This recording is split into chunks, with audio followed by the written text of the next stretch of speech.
Аз съм Божидар Кирянов от Пирински отдел на Македония, по-точно от град Сандански. Да, от коя организация доаѓате?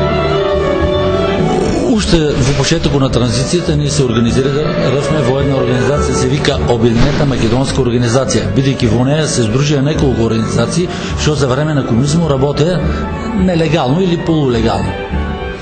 Како е статусот на македонското малцинство во Бугарија и колку е бројката на македонското малцинство според вас во Бугарија?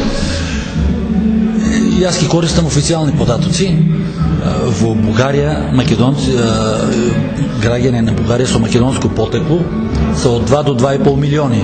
Меѓутоа на територијата на Македонија, во Пирински оддел на Македонија, живееме околу 350-360 илјади македонци кои сме со статус не на малцинство, ние живееме на наша земја, туку сме под бугарска окупација.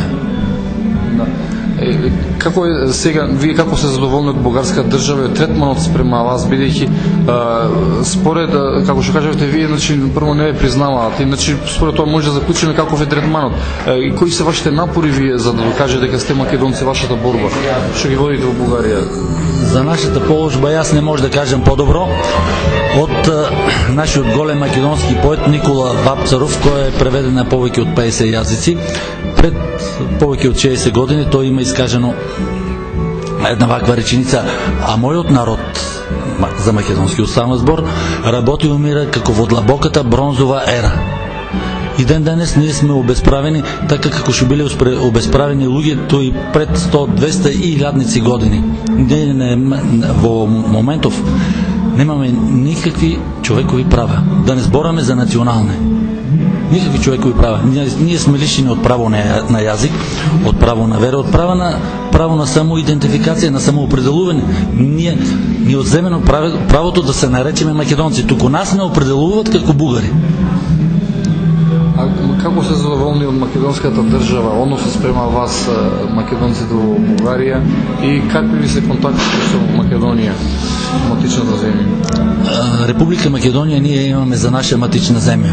Бидејќи Република Македонија сликовито е прикажена како заокружена од волци, се намира во многу тешка состојба, макар и ние обесправени, се мачим на некој начин да помогнеме на Република Македонија, во смисла на тоа што Бугарија има претензии према Република Македонија дека тоа е дел од Бугарија, а ние во Бугарија се бориме за нашите човекови права и се декларираме како македонци и настапуваме како македонци.